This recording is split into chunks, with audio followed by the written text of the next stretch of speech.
Bonjour à toutes et à tous. Bonjour Mathilde, je vois que nos intervenants sont là. Bonjour Mathilde et bonjour Laurent. On va attendre quelques instants que Bonjour. le groupe se complète. Bonjour Com.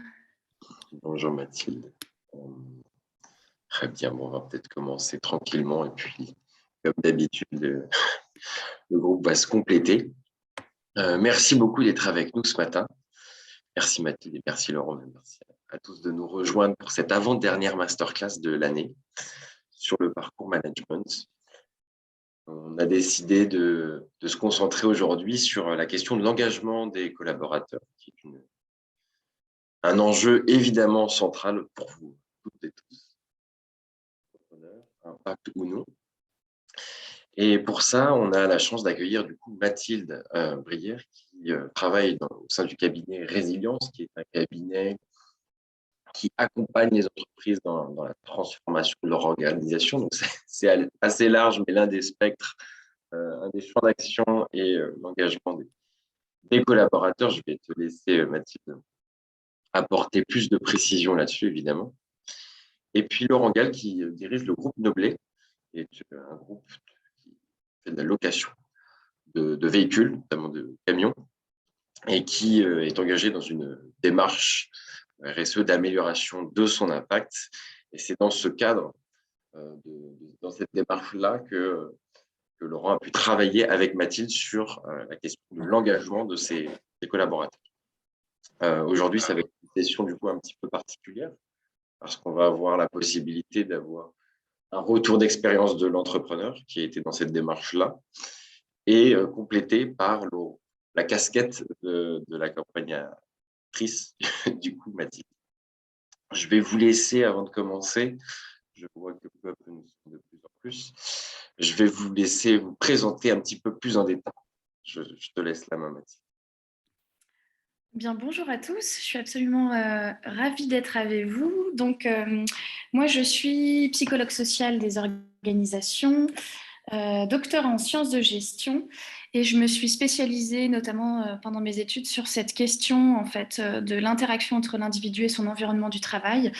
Et à savoir en fait comment l'environnement du travail façonne la motivation, les comportements, le bien-être de l'individu. Et aujourd'hui, je travaille donc au sein de la SIC, donc c'est une société coopérative d'intérêt collectif, Résilience, donc qui regroupe consultants, experts externes. Et le cœur de notre activité, c'est vraiment de conseiller, d'accompagner dirigeants et managers pour repenser leur mode de fonctionnement organisationnel et managériaux, évidemment, pour développer au sein de leur organisation plus d'autonomie, plus de responsabilité et plus de coopération au sein de leurs équipes. Et pour nous, il y a deux enjeux très importants auxquels répondre. C'est tenter de développer, voire conserver la capacité d'innovation et d'adaptation des organisations, parce que dans un monde qui est volatile, complexe, il y a un enjeu très fort pour les organisations à être en capacité de s'adapter et d'innover. Et le deuxième enjeu qui nous semble extrêmement important, qui fait aussi écho aux différentes crises sociales ou sociétales qu'on a pu traverser, c'est vraiment de travailler dans des organisations qui favorisent l'émancipation individuelle et collective des individus.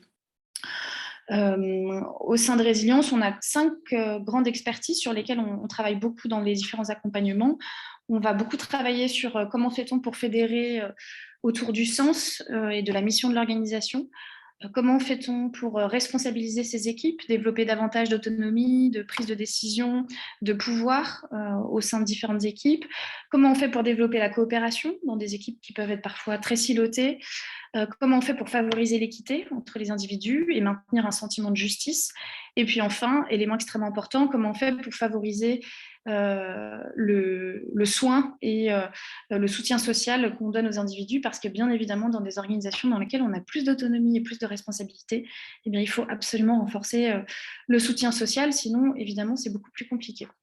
Et donc, on fait de l'accompagnement et du conseil en transformation organisationnelle. Donc, on accompagne des organisations qui veulent véritablement repenser la structuration de leur gouvernance. On travaille sur des transformations managériales. Donc, on accompagne des managers à développer des nouvelles compétences, à repenser la culture du management dans l'organisation. On accompagne aussi des organisations à développer des processus et des outils plus collaboratifs. C'est un des travaux qu'on a fait donc avec Laurent. Et puis, on accompagne aussi le développement de communautés d'innovation interne. Et enfin, on a développé tout un pan de notre activité qui est sur la formation, puisque bien évidemment, dans ce type d'organisation, en tout cas qui promeut plus d'autonomie, de coopération, de responsabilité, il y a bien souvent des compétences qui sont encore aujourd'hui délaissées, mais qui sont des compétences émotionnelles et relationnelles qui sont extrêmement importantes pour assurer le bon fonctionnement de ce type d'organisation. Voilà de mon côté. Merci beaucoup, Mathilde. Je laisse la parole à Laurent. Bonjour, Laurent. Oui, bonjour à tous. Donc, moi, je m'appelle Laurent Gall et donc je dirige une entreprise qui s'appelle Noblet, qui fait de la location de camions et d'engins de chantier avec chauffeur. On est à peu près 140 personnes en Île-de-France, majoritairement du personnel ouvrier, des chauffeurs, des conducteurs d'engins, des mécaniciens, et puis un peu de personnel de bureau, mais c'est assez faible en quantité.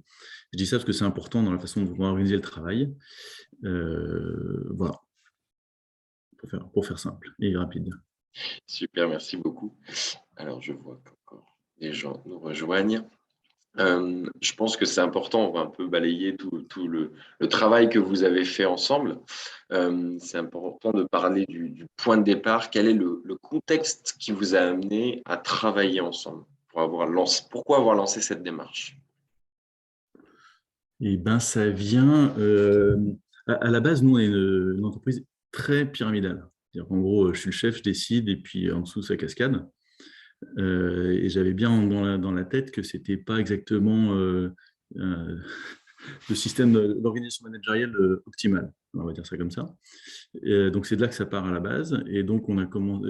Moi, je connaissais Résilience par ailleurs d'avant. Et donc, c'est là-dessus qu'on a commencé à travailler. Et en plus, il y a un autre élément de contexte, c'est que Noblet grandit et que l'année dernière, c'est la première fois que j'ai commencé à avoir des salariés que je ne connaissais pas, à croiser des gens que je ne connaissais pas chez moi. Et donc, voilà, donc l'idée qu'il fallait qu'on change complètement notre façon de manager, notre façon de fonctionner. Et donc, on a commencé par un premier travail sur la raison d'être début 2021 avec Mathilde et puis d'autres personnes de Résilience, qui nous a amené à soulever plusieurs points, et notamment une demande assez forte des salariés de travailler sur la communication. Et c'est un sujet qu'on n'a pas vraiment traité, on n'a pas vraiment donné suite à ce travail-là. Du coup, ça crée une certaine frustration. Et donc là, on l'a senti au printemps, que les gens, en gros, les salariés se disaient, en gros, voilà, on nous a mobilisé sur un truc, très bien, c'était sympa, on a passé une bonne journée, mais derrière, qu'est-ce qui se passe? Et donc voilà, donc c'est dans plutôt une logique de se dire, maintenant, on va commencer à dérouler plus les choses, qu'on a lancé ce travail ces groupes de travail. Donc un premier qu'on a fait, on est encore au début du process, on a fini le premier groupe de travail, mais c'est vraiment un groupe de travail qu'on a fait. Et là, on travaille à lancer les suivants. Super, merci beaucoup. Est-ce qu'on peut parler du coup avoir le retour de Mathilde? Comment toi tu as pris cette demande et quelle a été la proposition du coup que tu as fait à Laurent? Alors moi, il y a un point aussi qui m'avait particulièrement marqué dans la demande de Laurent, c'était que Laurent, tu me corriges évidemment, hein, c'est que Laurent avait commencé à lancer une démarche de labellisation Bicorp, ou en tout cas s'était intéressé à ce label, et en fait, il y avait toute une dimension justement qui était liée non pas forcément qu'à l'impact écologique, mais aussi à l'impact social et à la gouvernance de l'organisation. Et il me semble que c'était un des éléments, Laurent, qui te donnait envie en fait de travailler effectivement sur comment on peut finalement redonner un petit peu plus de place à ses collaborateurs dans son organisation. Et donc on avait pris un temps en préalable justement, notamment sur ce temps de travail sur la raison d'être en entretien, pour que moi je puisse mieux comprendre en fait notamment quelles étaient les motivations plus profondes de Laurent en fait à travailler sur la raison d'être, sur la mission de son organisation, à la faire évoluer et à impliquer un peu plus ses collaborateurs. Et il y avait vraiment une dimension aussi qui était très de l'ordre comment je peux redonner effectivement de l'émancipation aux personnes qui travaillent avec moi dans un système organisationnel, comme le dit Laurent, qui est plus classique, qui est assez pyramidal, qui moi m'avait beaucoup finalement touché, qui était très aligné avec la manière dont on travaille chez Résilience. Donc qui était un critère important déjà pour collaborer.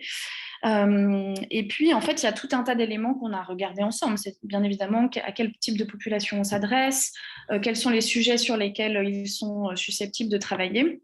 Et donc, l'idée, c'était de dire, commençons petit, essayons avec un groupe pilote de faire travailler plusieurs collaborateurs sur un sujet qui les touche. Et donc, on a constitué un groupe de travail de 6 personnes qui étaient donc volontaires, qui étaient des conducteurs d'engins. Ils avaient la particularité d'être multisites, donc sur différents sites autour de Paris. Laurent est venu donc avec 4 propositions de sujets. Ça nous semblait vraiment important qu'ils puissent en fait s'approprier le sujet sur lequel ils allaient être autonomes pour travailler. Donc, premier temps qu'on a passé ensemble avec eux, ça a été de sélectionner le sujet sur lequel eux souhaitaient travailler. Et puis, on a mis en place 4 ateliers d'1h30 qu'on a fait du coup à distance via l'outil Zoom, puisque du coup, on était sur des collaborateurs qui étaient sur différents sites. Et puis, on a eu donc des ateliers qui étaient séquencés toutes les 3 semaines. Et puis, on a eu une restitution en présentiel sur un des sites avec Laurent. Donc, évidemment, Laurent ne participait pas aux différents ateliers. Il a juste été là sur le premier atelier, sur une partie, notamment sur le temps de sélection du sujet, et puis sur le cadrage aussi, dans quel contexte les collaborateurs allaient travailler. On a utilisé une méthode qu'on dit de design thinking, donc, dans laquelle il y a un long travail de réflexion sur comment se matérialise et s'opérationnise en fait le problème qu'ils rencontrent, et puis quels en sont les différents impacts, et puis les différentes causes, et puis enfin qu'est-ce qu'on peut imaginer comme solution. Les collaborateurs, donc, qui étaient 6, avaient du travail entre les sessions à effectuer. Ils ont notamment fait une vingtaine d'entretiens auprès de différentes parties prenantes qui étaient plus ou moins impactées ou en connaissance de la problématique qu'ils avaient choisie. Et on a utilisé un support Drive, on a utilisé WhatsApp pour communiquer. Et puis, en toute fin de processus, ils sont venus présenter l'ensemble de leur travail et une solution assez concrète à Laurent. Voilà comment pour le dérouler, pour la méthodologie qu'on a utilisée. Merci Mathilde. On a une petite question dans le chat de Cécile qui nous demande quels étaient les sujets proposés. Alors, à la base, moi, mon idée initiale, c'était c'était de travailler sur les sujets techniques. C'est-à-dire que nous, on a des camions, des engins, des pelles, et donc nos chauffeurs, conducteurs d'engins rencontrent pas mal de problèmes techniques, de difficultés, de risques, et ils sont mieux à même que nous de trouver des solutions. Et donc, j'étais parti de l'idée que ce serait bien de faire des groupes de travail plus autour de sujets techniques. Et puis, en fait, quand on a constitué le groupe, je me suis rendu compte que finalement, le fait d'avoir à la fois des conducteurs d'engins, des chauffeurs, des gens qui avaient des métiers différents, finalement, si je leur donnais un sujet technique, ce serait moyennement intéressant, ça aurait moyennement de portée. Et donc, c'est un peu au dernier moment que j'ai rajouté un sujet plutôt organisationnel, lié à une certaine frustration dans l'entreprise, qui est que quand on a un chauffeur qui prend un camion après un autre ou un engin après un autre, il va le trouver sale, parfois cassé, parfois abîmé, etc. Et donc, le gars, quand il arrive le matin pour travailler, il se retrouve avec un matériel qui est pas du tout, avec lequel c'est pas du tout motivant de travailler. Et donc, c'est un peu au dernier moment que j'ai rajouté ce sujet-là. Et en fait, je pense qu'il était beaucoup plus pertinent que tous les autres sujets qui étaient beaucoup plus techniques, qui étaient genre, je sais pas moi, sur les aspiratrices, qui est un type de camion particulier, les gars ils sont obligés de monter sur le toit, et donc c'est dangereux, ils risquent de tomber. Donc, qu'est-ce qu'on peut mettre en place comme solution pour éviter ce risque? C'était un peu ça le genre de sujet sur lequel j'étais parti au début, et je pense que c'était beaucoup moins intéressant que ce qu'on a fait finalement, et qui est arrivé un peu au dernier moment. Merci beaucoup, Laurent. Évidemment, vous pouvez poser vos questions dans le chat comme l'a fait Cécile. Très bien, mais est-ce que tu peux, Mathilde, du coup, un peu revenir plus en détail sur le contenu de ces ateliers? Qu'est-ce qui a été fait? Quelle a été l'approche avec ses collaborateurs? Alors, peut-être je peux aller sur 2 versants. Le premier versant, c'est comment se déroule un atelier. Donc, un atelier d'1 heure et demie. On a forcément, les personnes se connectent sur Zoom. On prend toujours un temps d'inclusion pour ceux qui sont familiers avec les outils d'intelligence collective et de facilitation. On prenait toujours un temps pour rappeler les étapes de la démarche, où est-ce qu'on en était dans ces différentes étapes. Ensuite, on avait un partage des collaborateurs sur le travail qu'ils avaient effectué dans les intercessions, donc notamment qu'est-ce qu'ils avaient récolté en entretien. Ensuite, donc on mettait tout ça en commun, on regardait s'il y avait des éléments qui ressortaient, on discutait pas mal autour de voilà, des éléments saillants, est-ce qu'ils convergeaient ou non. Et puis ensuite, on préparait l'étape suivante et enfin, on partageait quels étaient leurs besoins à eux pour bien continuer à avancer, que ce soit sur la forme, c'est-à-dire l'utilisation de Zoom, le fait d'envoyer des messages sur WhatsApp, ou même sur le fond, est-ce qu'ils avaient besoin de continuer à creuser certaines questions sur lesquelles on avançait. Et plus largement sur l'ensemble des ateliers. Donc le premier temps était vraiment un temps d'introduction. Donc le groupe s'est composé. Il y a eu un temps de cadrage qui a été fait sur comment on va fonctionner sur ces différents ateliers. Laurent a posé des éléments de cadre sur quelles sont les limites aussi de l'autonomie qu'il leur est donnée. Il y a eu ce temps de sélection du sujet, donc qui était effectivement comment mieux suivre les matériels quand ils passent d'une personne à une autre sur la question de la casse, de la propreté, etc. Ensuite, on a fait tout un travail de cartographie des personnes qui étaient susceptibles d'être impactées et concernées par cette problématique-là, donc qui pouvaient même être des personnes extérieures à l'organisation, c'est-à-dire d'autres, des concurrents de Noblet qui utilisent les mêmes outils, qui sont probablement sur cette même problématique. Ça peut être des experts sur ces engins-là, ça peut être des comportementalistes qui s'intéressent à comment fait-on pour responsabiliser les gens sur la casse et l'entretien, mais c'était aussi le mécanicien qui récupérait l'engin, c'était les autres conducteurs, c'était... Enfin voilà, on a vraiment cartographié l'ensemble des personnes qui étaient plus ou moins proches de ce sujet-là. Ensuite, ils ont fait tout un travail d'entretien avec ces différentes parties prenantes et ils ont posé une description très factuelle du problème. Quels sont les constats qu'on fait sur ce problème? À quel moment ça se déroule? Qu'est-ce qu'on observe? Et ils ont fourni tout un tas d'exemples et d'illustrations en fait, pour qu'on puisse bien saisir de quoi on parlait. Ensuite, ils ont beaucoup parlé, ils ont beaucoup travaillé sur quels étaient les impacts, quels étaient les enjeux de cette problématique. Donc, quels sont les enjeux économiques, le fait que le matériel s'abîme plus souvent, des matériels qui coûtent très cher, en fait, c'est des matériels qui sont à remplacer plus régulièrement. Quels sont les enjeux humains, notamment qu'est-ce que ça fait quand on récupère un matériel qui est abîmé? Forcément, ça met des motifs, parfois ça génère des conflits. Il y avait tout un tas d'impacts humains qu'ils ont posés. Puis ils ont aussi abordé des enjeux dits de communication ou médiatique. Qu'est-ce que ça fait quand on arrive chez un client avec un matériel qui est pas propre? Quelle image ça renvoie de l'organisation?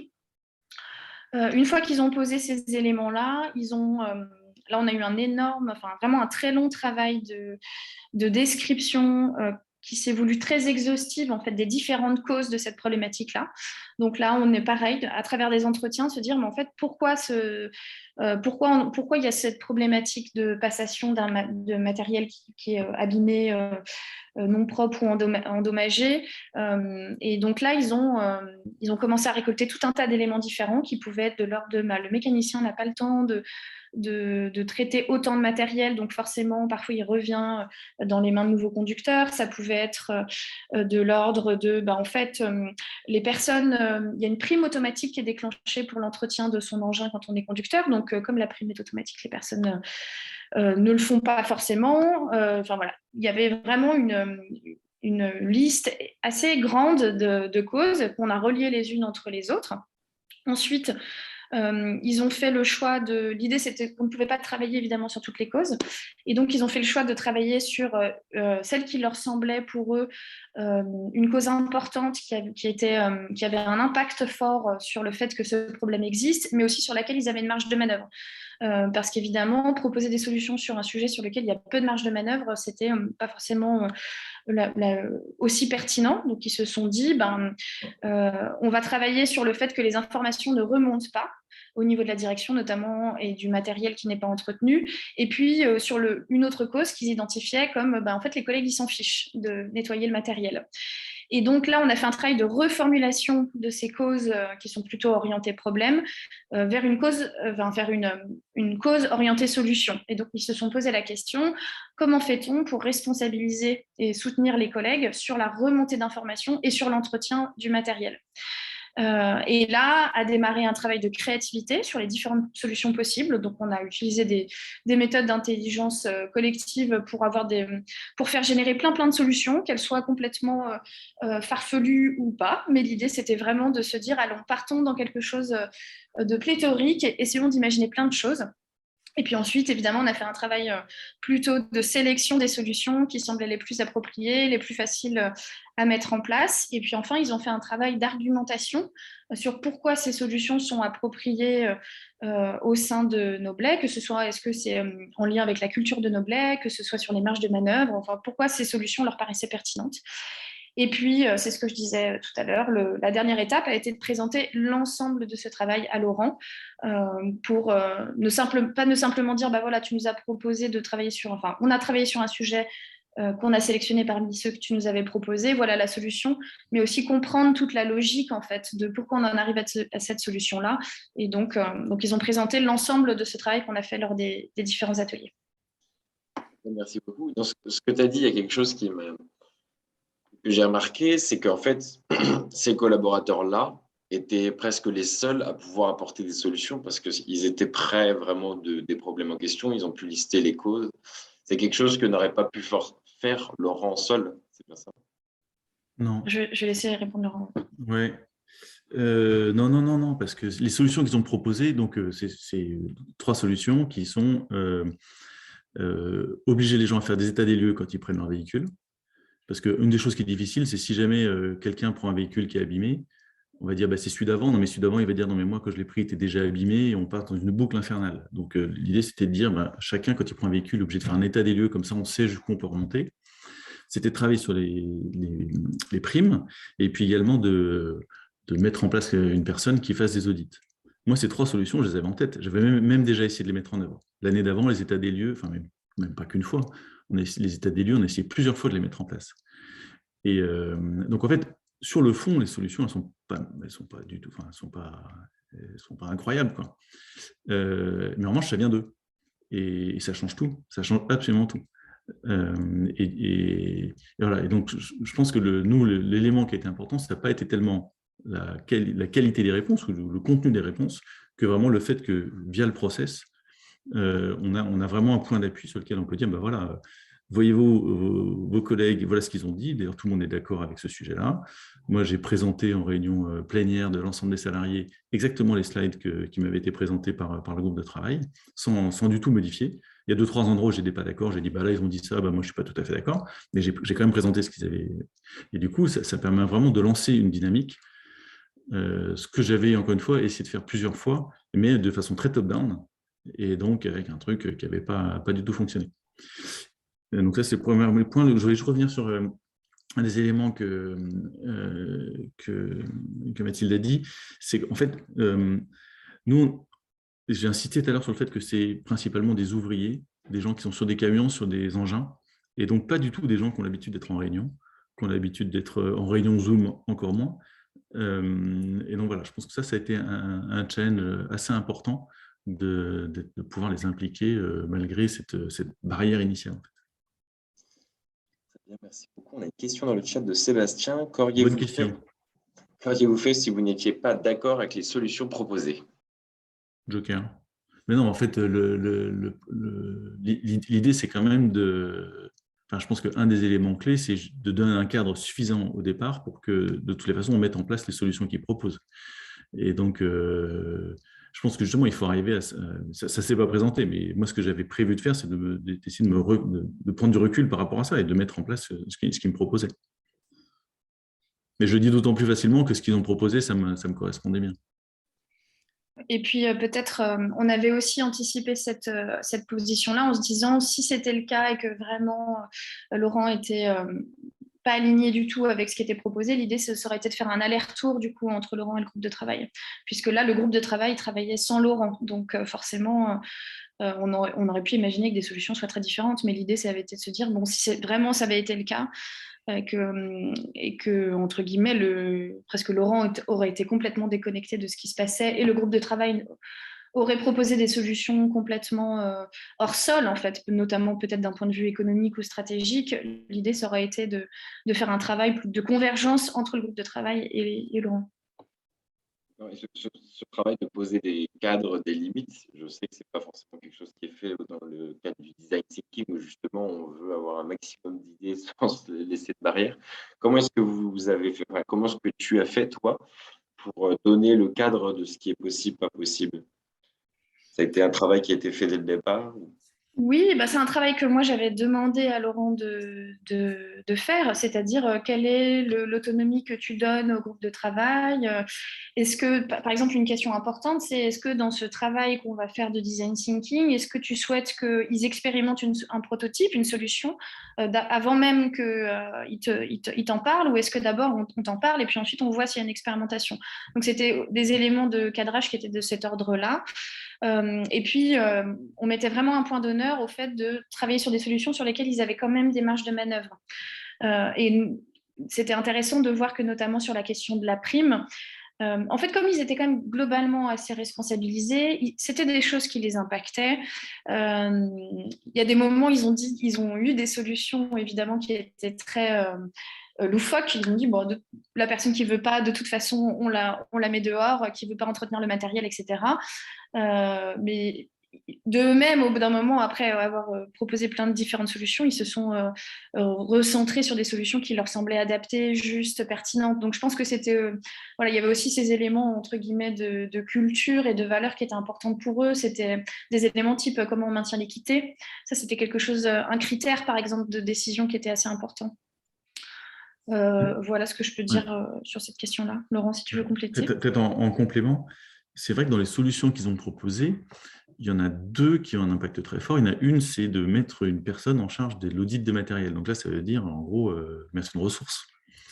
Donc ça veut dire un budget, etc. Quelque part, c'est quelque chose que je savais dans ma tête qu'il fallait que je le fasse, mais je ne prenais pas la décision, et c'est un peu eux qui m'ont poussé à le faire. Finalement, à me dire, bah oui, effectivement, ils ont raison, il faut le faire, quoi. Et finalement, le fait de mettre cette personne en place va faire que on va faire des économies par ailleurs qui vont quelque part payer son salaire. Et la deuxième, c'est sur les primes. Quand on touche aux primes, quand on touche au salaire, là, on peut faire mal, quoi. On peut faire mal dans le mauvais sens du terme. Et donc, j'ai été très clair avec eux sur le fait que bouger les primes, ça voulait dire être objectif sur la façon de les impacter. Parce que pourquoi nos primes d'entretien sont quasiment automatiquement versées? C'est simplement que c'est très difficile pour nous d'objectiver le fait qu'une personne n'a pas entretenu son matériel. Donc, on le fait, donc du coup, on en enlève quelques-unes, mais c'est difficile à faire, parce que, et quand on enlève une prime, il ne faut surtout pas que ce soit vécu comme quelque chose d'absolument injuste, sinon on fait le contre-effet, en fait. Et donc, moi, j'ai été très clair avec eux en disant, voilà, les primes, on va traiter le sujet, on va rediscuter de comment on met en place les primes ou pas, mais ça suppose d'objectiver, et donc ça suppose que les deux autres actions soient mises en place. Et donc, pour l'instant, ce qu'on a dit, c'est ces trois actions, on les mettra en place, mais pour l'instant, on met les deux premières, qui sont les audits et les états des lieux. Et une fois que ça se sera fait, et que ça tournera bien, et qu'on aura une capacité à objectiver la réalité de l'entretien d'un matériel, et bien à ce moment-là, on pourra passer à une redéfinition des primes. Super, merci Laurent. On a une question de Cédriane. Pour toi, justement, Laurent, au-delà de ce changement de posture de vos collègues, avez-vous observé d'autres changements suite à ces ateliers? Seulement auprès des collaborateurs ayant fait partie du groupe de travail ou plus largement dans l'entreprise? C'est plus large, en fait. C'est plus large, mais ça suppose de beaucoup communiquer.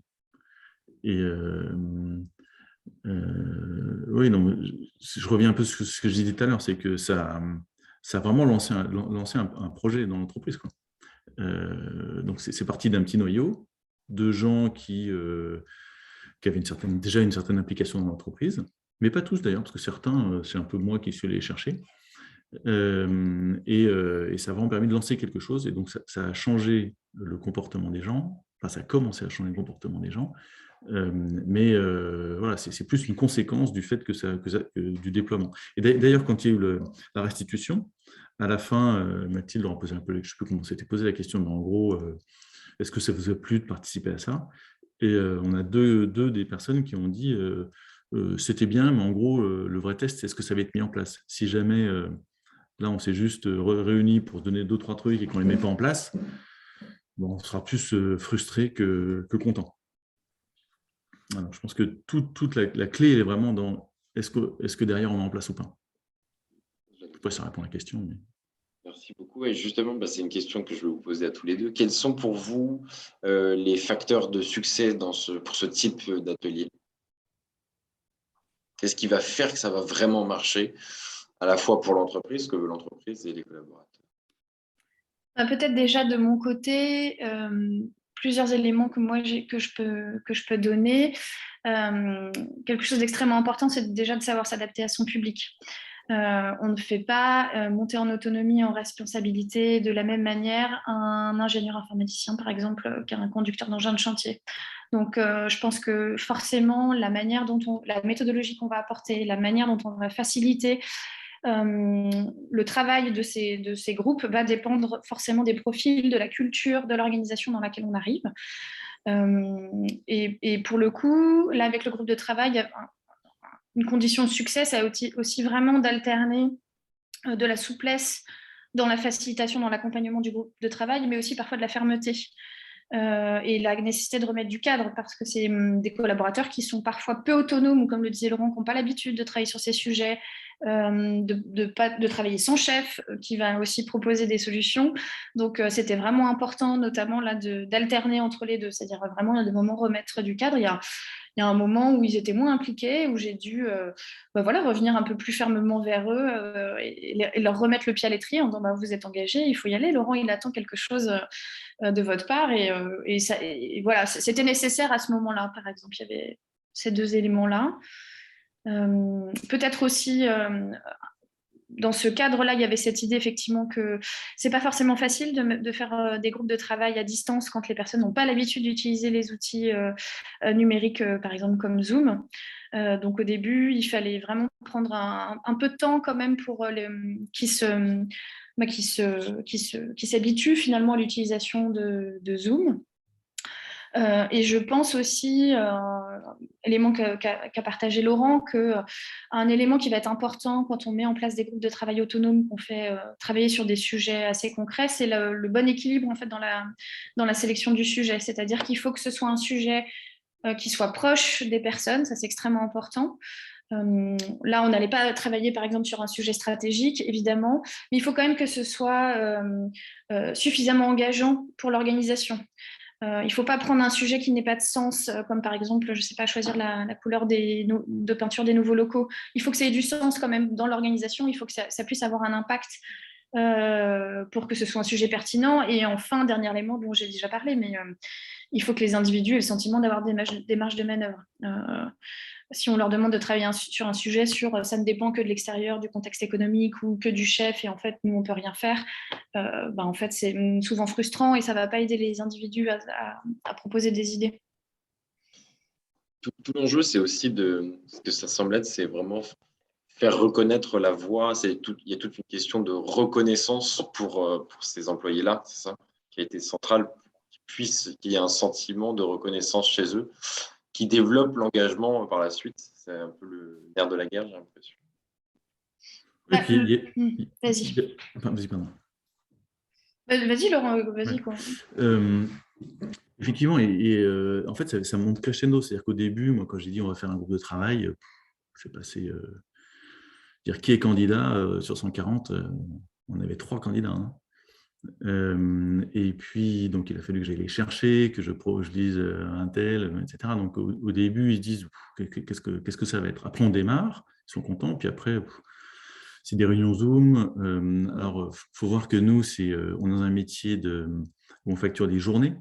Donc, si jamais je prends 5 personnes et que je les arrête une journée, je les mets pas chez un client une journée pour leur faire un groupe de travail de 2 heures, et ben, je perds 5 fois une journée. Donc, un coût qui devient complètement irréaliste pour ce genre de travail. Et donc, c'est des réunions Zoom qui se passaient en fin de journée, après leur journée de travail. Donc, parfois un peu fatigués ou des contraintes perso diverses et variées.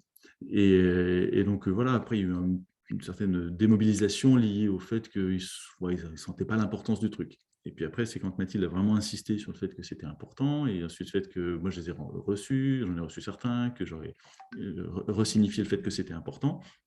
Et puis après, c'est monté crescendo au fur et à mesure qu'ils se sont rendus compte que j'attendais quelque chose, quoi. Et que donc, il fallait qu'ils travaillent sur quelque chose de sérieux pour qu'après, je puisse pas dire, bah, attends, mais présenter du bullshit, je mets rien en place, quoi. Et donc voilà, je pense que c'est vraiment monté crescendo, et quand il y a la restitution finale, donc il y avait moi, il y avait la chargée QSE qui était là, et c'était très... oui, ils étaient très concentrés, ils étaient très impliqués. Voilà, donc c'est vraiment monté crescendo entre rien à secouer du groupe de travail, et puis à un moment on dit bah voilà, maintenant c'est ça ce qu'on propose. Il y a dans les conditions de succès qui sont sine qua non, il y en a une dont tu as déjà parlé, Laurent, mais qui est extrêmement importante, c'est le fait de mettre quelque chose faire des actions ensuite. Il faut éviter le risque dans ce type de mise en place en fait de groupes de travail autonomes, c'est le simulacre participatif. Moi, de mon expérience de consultante, ça arrive quand même très souvent qu'on veuille donner la parole à des collaborateurs en fait simplement pour cocher la case participative, sauf qu'en fait les effets sont bien pires que si on ne leur avait pas donné la parole. Donc là c'était parce que c'est très déceptif et ça va être vecteur d'un fort désengagement en fait de dire on vous donne la parole mais en fait on ne tient pas compte de ce que vous avez fait. Donc là c'est extrêmement important dans un premier temps effectivement et c'était aussi on avait déjà travaillé ensemble avec Laurent, donc moi je savais dans quoi je m'engageais en travaillant ensemble, donc je savais qu'on n'allait pas être dans ce système-là, mais ça c'est vraiment extrêmement important.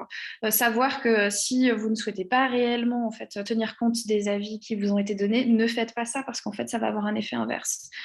Et la deuxième chose, dans les théories de la motivation aujourd'hui, on sait que quelqu'un qui s'engage, qui est motivé, qui est impliqué, va avoir besoin de développer 3 besoins psychologiques fondamentaux qui sont l'autonomie, le sentiment de compétence et le sentiment d'appartenance sociale. Donc ici, quand l'autonomie, on l'avait avec le groupe de travail, la responsabilisation aussi en revenant, en disant, bah voilà, c'est un sujet important, la montée en compétences qui s'est fait au fur et à mesure, parce que les outils étaient adaptés et puis entre guillemets, les questions qui leur étaient posées, les devoirs qu'ils avaient à faire entre les sessions étaient accessibles. L'idée, c'était pas de mettre une marche beaucoup trop haute pour qu'ils se sentent impuissants. Et puis enfin, l'élément essentiel, c'est le sentiment de soutien social, d'appartenance sociale.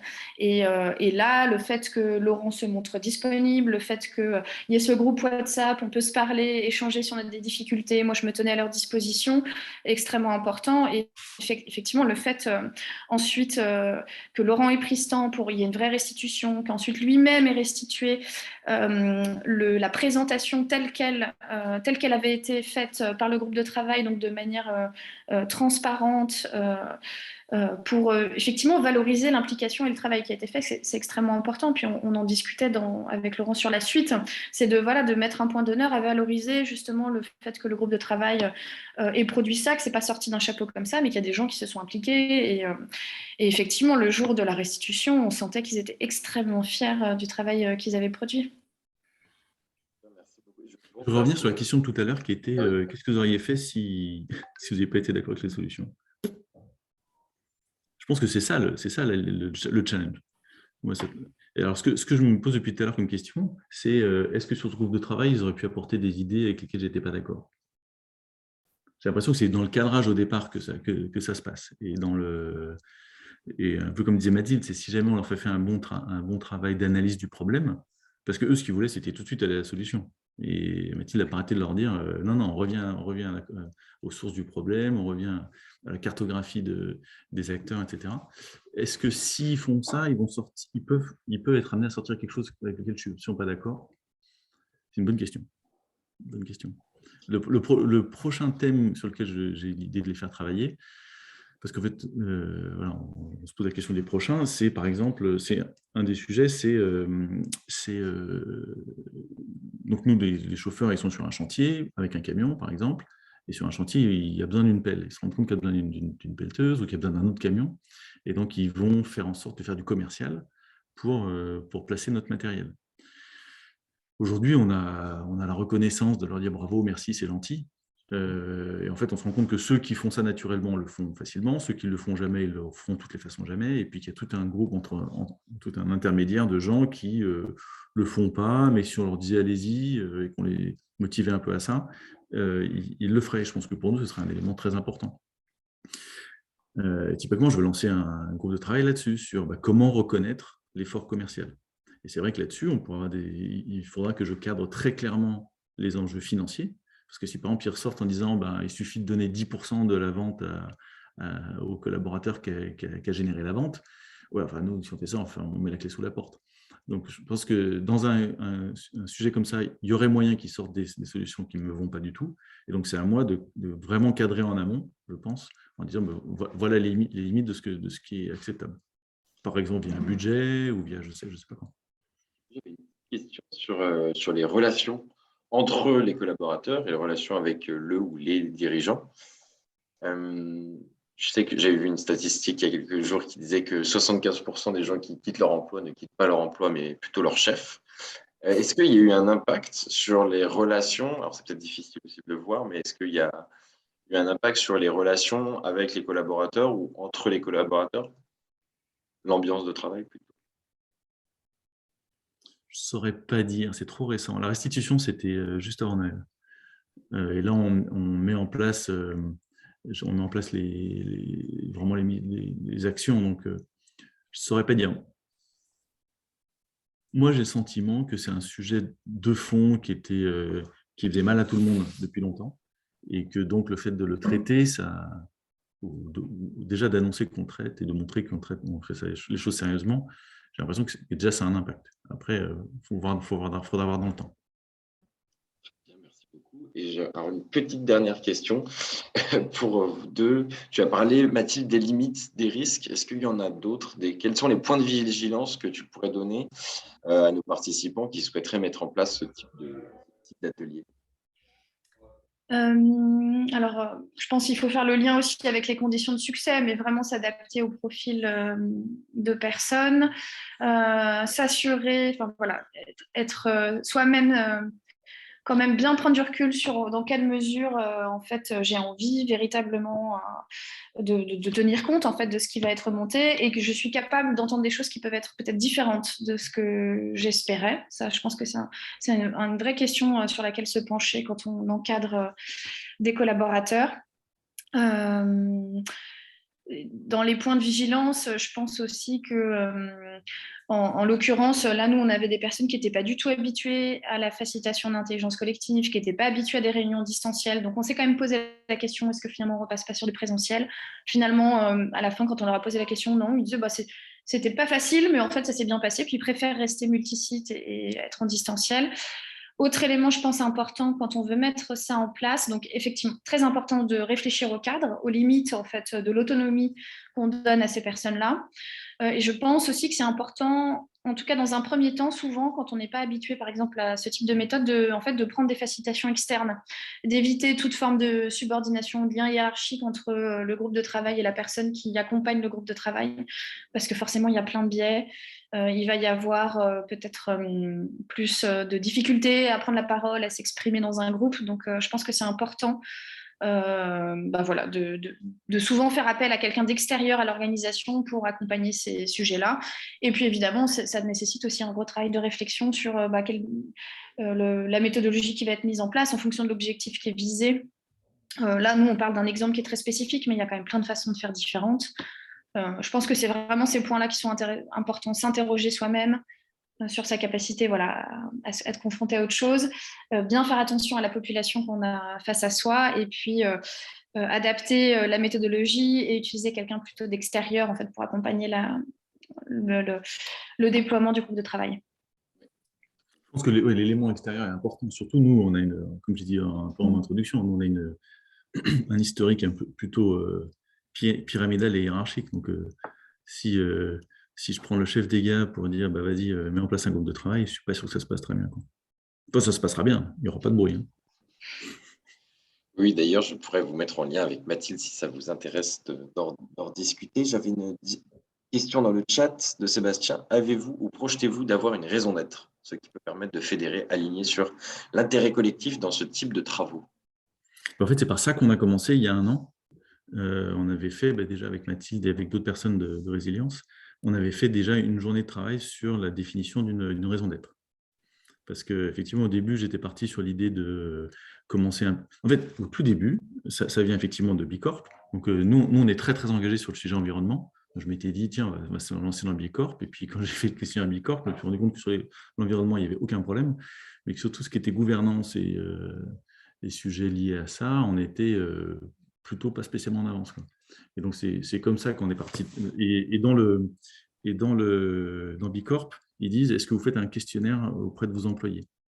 Et moi, il se trouve que j'ai bossé dans une boîte de logiciels qui elle-même proposait des questionnaires, entre autres outils, un outil qui permettait de faire des questionnaires auprès des salariés. C'était il y a pas mal d'années maintenant.